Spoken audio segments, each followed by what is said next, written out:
Hi, I'm Matthias. I'm a psychotherapist, and I specialize in working with trauma. Hi, I'm Joey. I'm an author and a poet. This is a podcast where we dive deep into complicated questions. And share our personal experiences. Yeah, and hopefully we'll gain some insight. Or maybe just leave with more questions. Yeah, well, the thing is, we're two dudes who probably just need some more therapy. I had a party yesterday. For your birthday? Not for my birthday, for my dad's 65th birthday. I had a party. Wow. And it was at my house. So this was our first party. And it was kind of like birthday party for my dad, housewarming party for me, and a goodbye party for my brother because he's going back to Vancouver since he's been with us for 3 months. And I've never had that many people in a house and it be mine. Like I feel like that's where I entered into adulthood. Wow. You were a host. I was a host. Here's the thing though. My mom, okay, we're Italian, and my mom killed it. She did all the food. She didn't let us touch anything. It was her party at our house. We just had to host. So I was very thankful for that, but that was a lot. Have you had a party at your house yet? Oh yeah. I used to host these wicked Halloween parties where we'd all dress up, get all crazy, and then I would build like a scavenger hunt around the house. Like I would put out clues, like a murder mystery type thing. And you had to follow these clues. And that'd be like, I don't know, like I went and bought like a mannequin when Macy's was going out of sale, which is like this big clothing retailer. And I bought this mannequin. So I put like the mannequin in the trunk of my car. And it's like you find the body in the car, but it's just like a mannequin dressed up in whatever clothes. And sure it is. So all these, yeah, sure it is. Yeah, it was pretty fun. I kind of went pretty all out. Like, we had dry ice and fog machines and it was just a big dance party, a big karaoke machine. Yeah, I went ham. We don't do that as much now with young kids. I miss it, but before kids, yeah, it was. What was your budget? Oh, dude. How much were you spending on these parties? Well, I mean, probably more than I should have. Like a couple $1,000s probably, which is a lot of money. I know, but like, in my head, here's what I told myself in my head. I'm like, I'm just getting the materials to host parties. You know, I'll use this same karaoke machine for my Christmas party, and then I'll use, these decorations next year too. Yada, yada, yada, yada. But yeah, I did. I spent too much money. And I did not have $2,000 to spend, but I did. And it was a blast. Do you let your friends bring anything? Sure, sometimes food or like drinks or something. Oh, can I tell one last story about this?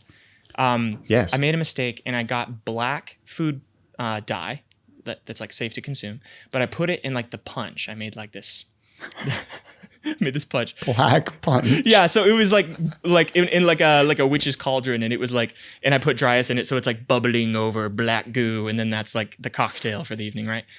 This is back when I drank, and so people were like spooning up this cocktail, but it stained their teeth black.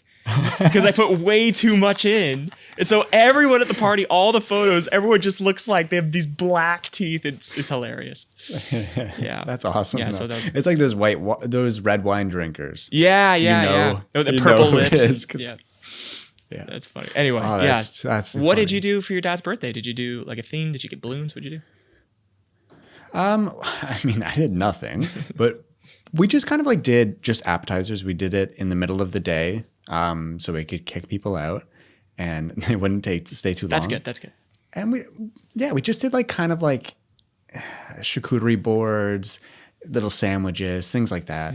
But that's a lot of people, and it's a lot of people to talk to. And it's a lot of people in my house going through every single room, looking at everything, opening every door.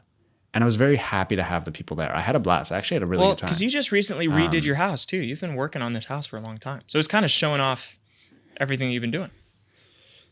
Yeah. And so my dad did a lot of the renos because he's a contractor. And so that's kind of why we wanted to do it at the house. This is what he's been working on. It's kind of like a celebratory. And it's just like everyone's kind of nitpicking at everything. Oh. Like, okay, this is done, but why didn't you do this? You know what I mean? Oh, I would have done it this way. And you're like, at this point, I'm like, okay. Oh, that would irritate me. I would feel like a bit offended by that. Yeah, but then I think about who it's coming from. and how much I value their taste and their style. And if it's on the same page, then I'd be like, I'd listen. Your style is trash, so I don't care about. It's funny. Listen, if you like the gray floors, go with it. That's not for me. I'm not a live, laugh, love kind of guy. It's great. It's great. But if you are, that's fine. Yeah. So I just kind of like that's how I disconnected from it. Yeah. If I've been to the house and I like their house, then I'll take your advice. Otherwise, I'm getting 35 people's opinions on my kitchen. It's like too much. It's mine. It's mine. Yeah. But then I find like, which let's talk about the topic, the social battery. Yeah. Of that all. Yeah. I find I know, and I can tell when other people are at it too. During a party, you go like this, and you can pinpoint where you've just lost it. Mm-hmm. You don't get the notification on your phone being like, okay, you got 10% left. It's just 0. Dude, yeah. Immediately. Yeah. I used to try to fix that problem with alcohol. So I've been like a year without drinking, and not like sober as in like I had a drinking problem and then I kind of went and got help. No shame to anyone. That's their story. For me, it was more like I just noticed it not having a great effect on my mental health. Part of it was listening to the Huberman Labs podcast on how alcohol just affects your brain, and that did it. Yeah, and then a collaboration. I think I've talked about it here. Collaboration I did with Dr. Amen just around brain health. Like I was just doing a bunch of research on like how do I have longevity, optimal mental health, and everything I was reading was like alcohol is a net negative, almost in every way. And so I was like, okay, I'm going to cut that out. And I haven't looked back. I've been super happy that I've done that. And I might have like a sip of wine here and there. Like I think we did that at our anniversary. Like Paige got the wine pairing with our, anniversary at this fancy restaurant, and I had a couple of sips of wine there and that. So it's not like super dogmatic or anything. But in total, I have maybe a few sips of wine in the past 12 months, and I've been super, super happy with it. Anyway, but in the past, go ahead. Yeah, I was just gonna bring that full circle. I used to use alcohol to try to bump that battery, so we could talk about that. But if you had questions on that, you can. Well, I was just gonna say, I feel like we talked before. Maybe it was on a podcast that we did like years ago on mine, but you used to like enjoy going to like a craft beer house or something, right? It was a hobby for me. You enjoyed that. Yeah, well, I was like into craft beer. I was into whiskey and like collecting whiskey, and got really deep into that world of bourbons and scotch and getting special releases of this and that. And all my buddies, we had like a whiskey tasting every month where we bring a different bottle, and everyone, because I mean, they're expensive bottles, right? It's like you can't buy a $60 bottle of juice all the time. That's a lot of money. And so we would, everyone would buy one bottle a month, and then we'd all get to taste everyone else's. And that's the way that we kind of got to taste everyone's. But you'd end up having like 6 or 7 or 8 drams of whiskey, and I don't know. It'd be a little bit you'd be either a little bit nervous driving home, or you just call someone to like get you a ride home, which is what I did most of the time. So it was. Do you miss those moments? Not the driving part, but with your friends, the connection over alcohol. Because let's be honest, like alcohol is a huge reason why anyone is social. Like we go out to a restaurant, but you're going out to get drinks. Like that's the excuse to hang out is let's go get drinks sometime. Two things to that.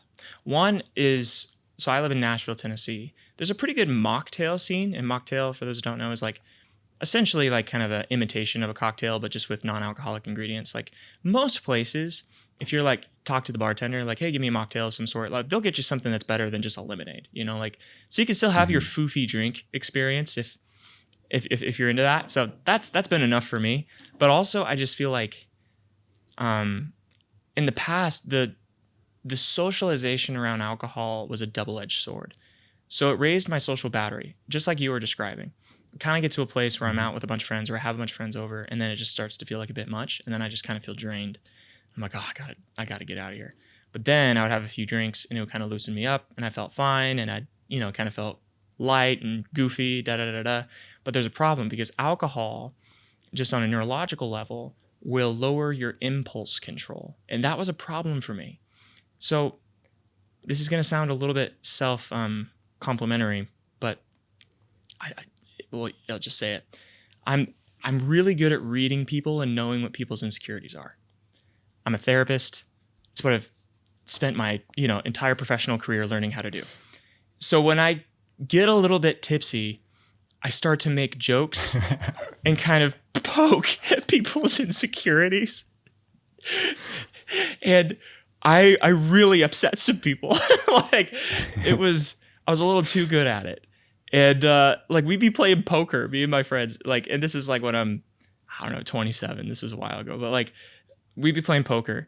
And I knew how to rile up my friends and get them a little bit agitated and kind of poke at their egos so that they would call my bluff, so that I would win money. And I'd start talking about like their partners Trauma. or their trauma, their careers, like their body. Like I would, like nothing was off limits with a little bit of alcohol in me. I was a fierce weapon. And I would win, you know, I was really good, but people would be like, actually like really hurt because, I kind of made light of something that is kind of heavy for them. And so I'm like, all right, I can't use these powers for evil. I gotta cut this out, use these powers for good. So that's just funny. You took heart to hearts to the next level. Yeah. That's what it is. For money and for fun. Yeah. So yeah, there was a villain arc there that I avoided. So that's good. Have you done any research on like non-alcoholic beer? Do you drink any of that? No. Because here's the reality. Is there a negative to that? I just feel like the calories and the carbs from like weeded beverages, whether they're alcoholic or not, is just a bit of a lift. And like if I could just pick to have a drink, how do I say this? Yeah, it just doesn't seem worth it. It doesn't seem like a non-alcoholic beer is worth the calories. And if for the same amount of calories, I'd rather just, you know, order some like tiramisu or something. And like I would enjoy that more. Than a beer. So I mean, I do. Well, yeah, because you were talking about your fitness journey on one of the podcasts, and like, do you think that helped with a lot of like the weight loss and the acceleration in your fitness journey? Sure, yeah. Because if you know when you drink, you know, it just kind of lightens you up, and then you order an extra appetizer, you know, whatever. And yeah, sure. I think that beyond just even the calories of like whiskey itself, probably more than that. It's all kind of an ecosystem of dysfunction when you're drinking more than you should. I mean, it was a season of my life that had its own pros and cons, and happy to have moved through it. And now I feel a lot more grounded, a lot more predictable. I don't know, make jokes at people's expense that probably a little bit too close to home. I think my friends appreciate that. Yeah. Well, I'm sure they do. Do you drink? Yeah, I haven't asked you that. Do you like alcohol? I do. I enjoy it. I really enjoy making cocktails. Mm-hmm. I love making, we've talked about it. I love cooking. I like making things for people. So I love making cocktails. I like whiskey. I like bourbon. I like the whole shebang. I'm not like crazy about like all the craft beers, but I enjoy a beer on a summer's day, but you'll rarely see me drunk. Mm-hmm. Like I'll never get to that point. Like, you seem like the kind of guy that does not like being buzzed. Like that's not a pleasant experience for you. No, that's not where I get anxious at that point. I'm like, okay, I feel out of control of myself. And it's not like I'm going to go do something stupid or I'm going to like put others people's emotions at expense, but that's fine. But I just find like I want to be in control of myself. Like I don't want to ruin tomorrow for today. That's just not how I want it to be. Yeah. And so I never go past 3 drinks ever. Mm-hmm. And that's kind of, that's my thing right now. And then I know that when I'm 30, I'm 27 now. When I hit 30, I always told myself that's when I just like start training for an Ironman. That's when I would start doing like more fitness stuff. Cause I feel like my body's a late bloomer. And I think that's when I'm going to be really hard on diet in a whole, being alcohol, being food, everything like that. I think I'll see a lot of a change at that point in my life. Yeah, that's pretty normal. I don't know. I have a glass. I have a beer. So that isn't the same kind of social lubricant for you, so to speak, though, when it comes to a lot of people. Does a drink calm you down or not really? It can. Okay, so it does in the first, I would say it's got 30 minutes. And then after that, I'm like, I'm probably done the drink in 30 minutes. One. Just like, I don't know, if it's a beer, you want it to be cold. If it's a seltzer, you want it to be cold. If it's wine, maybe longer. But like after 30 minutes, you're like, okay, wait, now I'm out of my fuel. Now what? And then I'm like, okay, well, I don't want another, but I want to. You want the effects of it, yeah. I want the effects of it for another 30 minutes, but I don't want another 30 minutes of drinking this because I know how it's going to make me feel 30 minutes after this. And then I know how it's going to make me feel tomorrow. And where I notice that alcohol really affects me isn't even in the social battery at the time. It is, but the major effects for me is sleep. It ruins my sleep. And then if I don't get a good sleep, that just ruins tomorrow for me. And then my social battery tomorrow is 0, and it takes way longer to recharge. Yeah, I think it's a common experience. I mean, alcohol is a depressant. A lot of people forget that. So it kind of leaves you below your baseline of where your mood was before. A lot of people use it to improve their mood, but then it kind of leaves you in a worse mood after it's done with you, which is rough. Yeah. Why do we do it? Tastes great. I mean, I won't deny that. I love the taste. Like, I think a great cocktail. Whiskey. Hold on. What's the one drink that you hated? I wasn't into sour beers. Some dudes I knew, like, they loved them. They would just they were connoisseurs. And I'm just like, this feels like a really aggressive kombucha. And I've never been into kombucha. Alcoholic booch. Yeah. I mean, I could never finish a sour beer. I think it's good to have like a small little tasting glass of it. I'm like, okay, that was nice. Yeah. Just about everything else, though, I had a palate for. Like, I loved wine, loved beer, whiskey, scotch. Like, all of it, I had my preferences and could find something that I really enjoyed in it. So, yeah. I miss wine the most. I feel like you're different. Wine the most. Why? I just think it was the most drinkable. Like, whiskey felt like a commitment because it's just like intense, and then it affects you in an intense way. At least it did for me. So like the hangover was always worse. Technically, actually, when you look at like the neurology, wine's hangover actually does affect you more than whiskey. But my personal experience more sugar, of it, right? I don't think the sugar has a big amount to do with it, but there's something about, if I'm remembering right, like the tannin, just like something about the actual molecular properties of wine versus whiskey. Actually, wine is more intense on your system than whiskey is. But my experience of it, maybe just for me personally, wasn't the case. It was like wine just felt smoother. I liked the taste more. I could sip a couple glasses. I think if you're having a couple whiskeys, like you're getting pretty buzzed pretty quick. And it's just an intense flavor. It's like a 10 out of 10 in intensity. You know, you take a little bit, put it on your tongue, kind of savor it. Wine, though, you could sip pretty, I don't know, it's just easy drinking. So, yeah. I miss wine. Well, I mean, the intensity of whiskey is way stronger. Exactly. I feel like people don't really associate like a glass with shots, like ounces. Right. There's like, okay, I'll have a glass of whiskey. Okay, well, how much is in that glass? Is it maybe a triple? 2 ounces? Yeah. That's a lot. That percentage is really, really high. Exactly.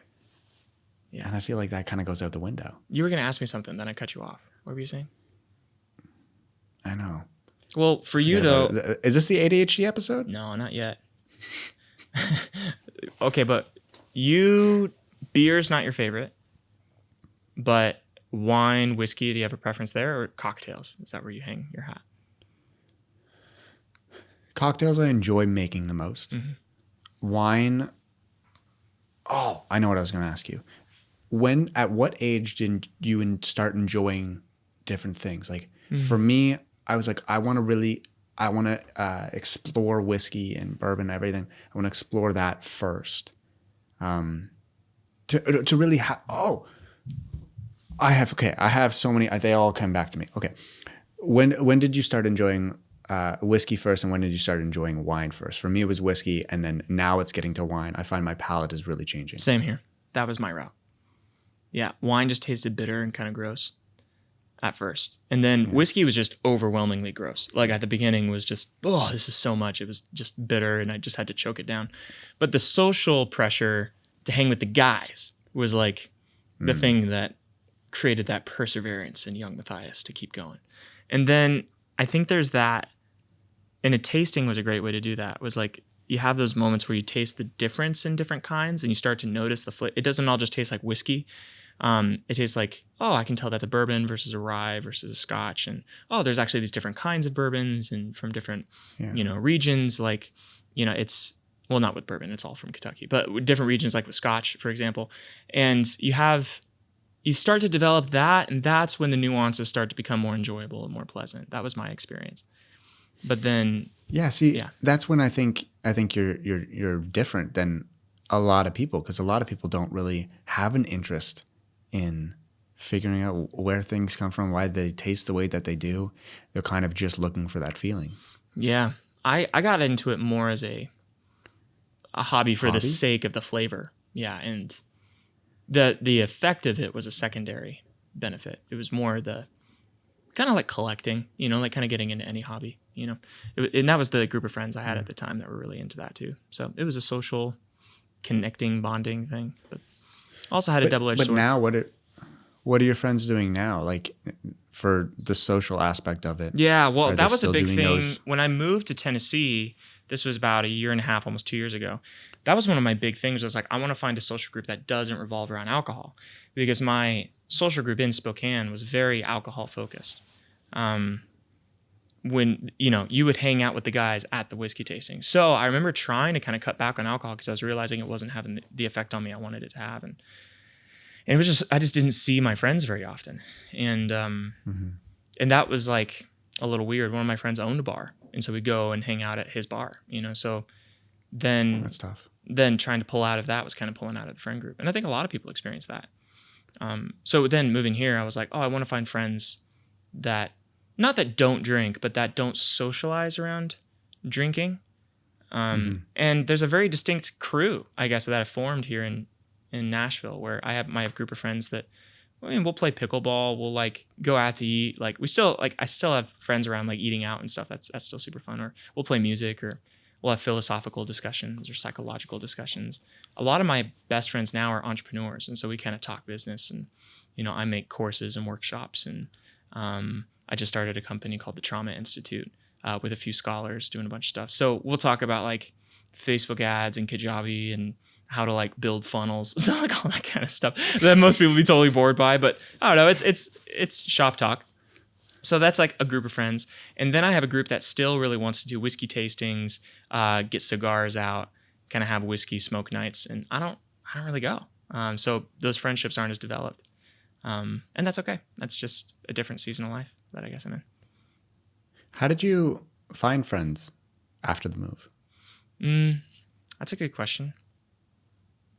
Well, 2 ways. So I've always been convinced that if you want to find friends as an adult, which is really hard to do, like past college, like a lot of people, they experience that their friends are kind of formed at college, or it's their coworkers at work. And then beyond that, you're kind of just like, all right, whatever. For me, I kind of picked some hobbies and stuff that I enjoyed doing, and then just frequented those places at the same time of the week every week. So for example, pickleball. That was like one thing I got into. It's like, all right, I'm going to go to the pickleball court every night on Tuesday nights and on Wednesdays and on Thursdays, and then you just kind of get to know that crowd. You start playing with people and you get to know people, and then you strike up conversation on the sidelines, and like it seems Did a little you alone? Oh yeah, by myself. How did you? You're extroverted though. I am, but it's important that people know this, whether you're extroverted or not. That's how you do it. Is you like, I know for others, like I've had clients that pretty lonely, want to make friends. Well, what do I do? And I'm like, what do you enjoy doing? It's like, oh, I wish I had friends that hiked. And so there's Facebook groups for just about everything. I know this sounds a little bit cringe and weird to some people, but like join a hiking Facebook group, and then they have times go hike. And you're just walking next to someone for 5 miles. Like you'll make friends doing that thing. And it sounds like kind of, oh my gosh, like how exhausting. I don't want to have to go through all that. But then you think like, well, being alone and not having friends is also exhausting and kind of a bummer. So which one's the bigger bummer? It's also way more enjoyable and easy to make friends while doing something. Yes, I find 100%. Like especially hiking, and especially doing it outside. Yeah, you feel free. You can leave whenever you want. You can always have your plan B still there, and it kind of alleviates you from any of that stress of, okay, if this doesn't go well, like how do I leave this party that's indoors? Yeah. But if you go somewhere that's outdoors, you're like, I can just kind of disappear. That's right. Yep. Yeah. It's nice. This is not based on any data. There probably is data on this, but this is just my ratio that I have in my head. And I'm like, I think that 1 out of every 12 people you'll meet, you'll have like a decent conversation with. Like 1 out of every dozen people, you'll vibe with at least on a level. And then 1 out of every 5 of those is friend material. That's been my personal experience when I've sat down and really thought about it. It's like, now what is a conversation though? so conversation would be like, oh, we grew up in the same place, or we have similar hobbies, or we both like some similar things. Like you have the same sense of humor. That's a big tell. I think if you laugh together, that's a huge win. And I think we think about this a lot in dating, but we don't think about it in friendships as often. But you need to be able to kind of laugh and have something in common. I think of it like, you know how like grapes grow on a trellis, like the big wooden structure that you kind of like hang grapes on, grapevines. Friendships grow on a trellis. Friendships has to grow on something. And so it has to grow on pickleball, has to grow on whiskey, has to grow on, going to church. And then if you take away the trellis, you stop drinking, then the branches have to go on to something else or they kind of fall flat. Yeah. And maybe this is different for women. I don't know I think women can just go to a coffee shop and chat and have more of a conversational friendship that isn't centered around activities together as often, perhaps. But I still... Why is it like that then? Why do men have a harder time just like sitting and chatting or running into a stranger instead of doing something? I think men are more recreational, and we bond side to side, not face to face more often. I mean, that's a generalization. That's not true for all men, but I feel that. I feel that, yeah. Yeah. Yeah, so we have to hunt together. We have to play basketball together. We have to do something, and that really matters. And so I think get involved in community events that you enjoy, and then you'll meet the other people in your city that also enjoy those things, and then strike up not super deep conversation like how'd your mom hurt you as a kid, or you're just like I mean, I might do that because I'm me, but you strike up conversation and then just know I'm going to have 12 of these conversations before I meet someone that I vibe with. And then let's say I meet a couple of those people that I vibe with. 1 out of 5 of those is probably friendship material. And when you have that in the back of your head, it's less pressure. It's like, well, I tried talking to somebody and I didn't make friends. It's like, oh, well, you talk to 1 or 2 people, you're probably not going to have a good experience. You kind of have to talk to 12 to get at least to 1. And then that one might not work out. Yeah. If you have that in the back of your head, it's a lot less pressure, I think. I used to go to this gym, and it's out of budget now, and I moved a little bit too far away. So I stopped going, but I used to go to this gym.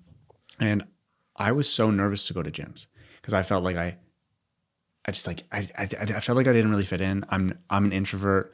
I'm a little shy. I'm very shy. And that's a place that I don't really feel like I fit in that well. And I went to the gym, and it was kind of like this private personal training gym. And I went there, and they were like, what do you want to work on? Do you want to get bigger? Do you want to blah, blah, blah? And I was like, I want to work on my confidence. I want to be able to walk into this gym and say hello to somebody. And so that's exactly what I did. Every single time I went into the gym, before I started working out, I went up to somebody and I said hello. And I gave them, I don't know, a little props or a little high five, some type of interaction that isn't from across the gym that allowed me to, okay, now I'm safe here. If I didn't have that hello or how you doing or whatever, even that little tiny thing, that little fist bump, then I would be kind of like looking over my shoulder the entire workout. I wouldn't feel safe. I wouldn't feel comfortable. I feel like I'm a stranger in this gym. So that was huge for me. And that's the same way with me at any parties or anything like that. I kind of go in and I'm like, okay, I need 5 seconds of just like exuding confidence. This is going to like set the playing field for me. So I walk in, and if I don't say hi to somebody, or if I'm not loud in my presence or in my voice, then I'm going to be quiet the entire time. Yeah. It's good that you know that about yourself. I was trying to understand. I'm like, why am I going in here? Like, these are my friends that I grew up with. Definitely I don't have the same interests as them. Like I work online in front of millions of people, they work at an auto body shop. Like it's very, very different. And so sometimes I had a hard time connecting with them. But I would walk in and be like, these are just people that are happy I'm here. Why do I not feel the same? Like I find myself like I walk in, I'm worrying about my social battery. But I found that, yeah, if I did that, then I would be okay. I would allow myself to be like, okay, now I can be quiet a little bit throughout the night. I don't always have to be loud because I did my duties. Yeah, you had that. I got that off my chest. That point of connection. That's right. Yeah. Yeah. So if I get that point of connection when I walk in a room, I'm okay. If I don't get it, I'm not okay. I'm trying to work on, I'm okay with not being okay at the start, but I'm trying to work on kind of like the second action. Okay, so I missed the first one. I walked in the door. I didn't get a props. I didn't get a hi. I didn't get a hug. Nothing like that. Okay, that sucks. And then I'm trying to work on that second point there where I can almost reintroduce myself. That's great. In a way. Yeah. Yeah, it's tough though. I'm sure, and I know a lot of people can relate to that.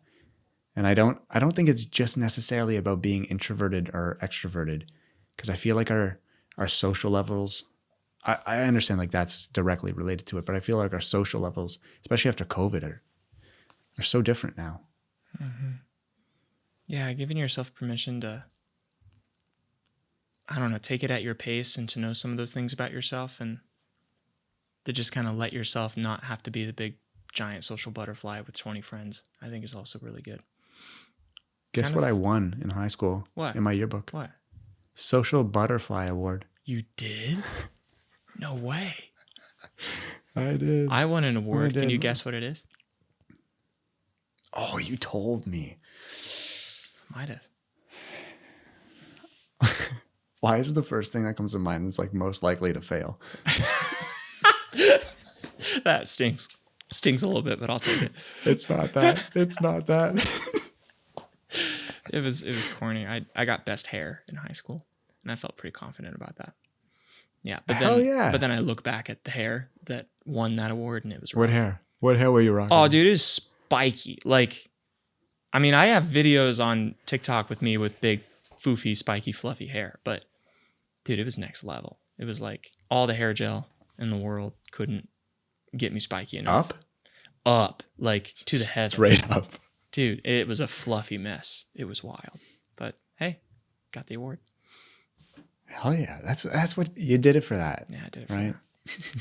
I like your thing about social battery though. I think seeing it, noticing that there's actually things that fill it. Like, I think last thing I'll say, then we should close it out and move along. But we have a story in our head that we have like a literal social battery, and then there's things that we do that drain it. But there's also interactions we have that fill it up. And I don't think we really think about it that way, but positive interactions fill up our social battery. It's not that we have a certain amount of social battery and then just the time going by drains it. Settings, like being around family, my social battery is way shorter. It just pulls on me more. Playing with my kids, I have a certain kind of social battery there. It's a high energy, running around, wrestling. It's probably not as high as it is hanging with Joey. Me and Joey could do 20 podcasts in a day. It's like I have an infinite social battery, but that's because this kind of interaction really fills me up. And I don't feel the same as a therapist, like doing trauma therapy. That kind of takes it out of me because it's a heavy conversation. So different kinds of settings drain your battery or fill your battery in different ways. And filling your battery isn't always just going and getting time by yourself. Sometimes it is. Sometimes it's actually connecting with people you feel really safe with, and that fills you back up. Yeah, I found when I went to the gym, I left feeling amazing, not just from my workout, but from interacting with people. That's right. It's like I stepped out of that comfort zone and I stepped into a different comfort zone. I don't always like that you need to get out of your comfort zone in order to change. I think you're kind of stepping into a different one. We have like these sections of ourselves, just like you're saying with the social battery. Like each one is different. And I'm just like, okay, I'm just filling up this other social battery that's just propping somebody at a gym. Like that's it. That's all it took from me. Yeah. That's all it took. Somebody to say, how are you doing? Like, how's your house or how's your dogs, whatever. And then me learning something about someone new that I don't know is, and I actually care about it. I think that's a huge thing, is that when we're talking to people and we don't care, we won't get filled up. Yeah. Yeah. That's a great thought. All right. We should close up. This was great. Yeah. This is a good conversation. How do we close that? Everyone, We just end it? Everyone go leave a 5-star review. Oh, we have a phone number. Oh. Yeah, we should totally talk about that. We have a phone number. And our phone number is 901 506 0900. What do we want people to do with this phone number? We want people to record voicemails. Yeah. So that we can feature them in an upcoming podcast and maybe just give our 2 cents. Not that we're going to answer everyone's problems or questions, but it can be a topic. It can be something that somebody's struggling with, or something that they just want more insight on. Maybe it's not something that's super traumatic. Maybe it's just, I don't know, they're mad that the Chiefs won the Super Bowl. Come on. And we can shoot it at that. Yeah, if you have any thoughts you want to share on the podcast, if you have a question that you want to be answered, call in, leave a voicemail. We might play it on our pod, and we might respond to it. So that's pretty fun. You want to read the number one more time? 901 506 0900. Wow. You heard it here first, folks. These guys need therapy. Come on. That's the truth.